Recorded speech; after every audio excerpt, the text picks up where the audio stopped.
তো বলুন ইনস্টাপতি আপনাকে কি সাহায্য করতে পারে?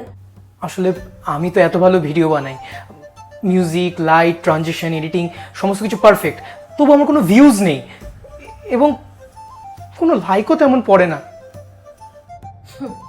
শোনো রোহন, তুমি তো ভালো কন্টেন্ট করো, কিন্তু আমাদের শুধু ট্রেন্ড চাই, নাচ, গান, রোস্টিং আর একটু কন্ট্রোভার্সি, দ্যাটস ইট। আমি তো এই সমস্ত রোস্টিং পারি না।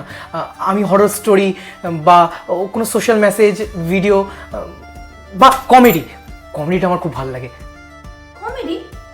ওরকম কমেডি না, একটু ক্রিঞ্জ কমেডি বানাও। আমি ওখানে না লাখ লাখ ভিউজ দিই, একবার ট্রাই করে দেখতে পারো।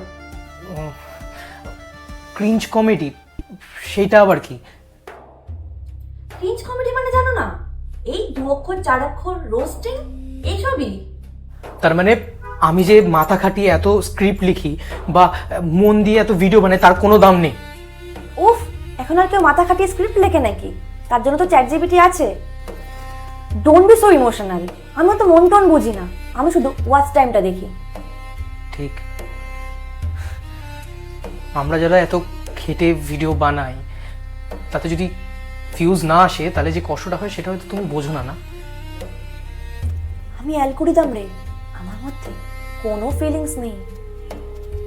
ও, তার মানে যারা ভিডিওর নামে নোংরামি করে যাচ্ছে তাদেরকে তুমি ভরিয়ে ভরিয়ে ভিউজ দিচ্ছ। এবং শুধু তাই নয়, যারা গেট রেডি উইথ মি নামে যারা শরীর দেখে বেড়াচ্ছে তাদের কাছে তোমার প্রচুর দাম, তাই না? আর আমরা যারা খেটে খেটে মরে যাচ্ছি তাদের কোনো দাম নেই। ভ্লগিংয়ের নামে নোংরামি চলছে, সেগুলোও তোমার চোখে পড়ে না। আর আমরা যারা কন্টেন্ট ক্রিয়েটাররা কিছু বলতে চাইছি সেটা তোমার কাছে কোনো মূল্যহীন। আচ্ছা ঠিক আছে, আচ্ছা বল তো তোর ভিডিওর মধ্যে কি এমন স্পেশালিটি আছে যার জন্য আমি তোকে ভিউজ দেব? আছে কিছু?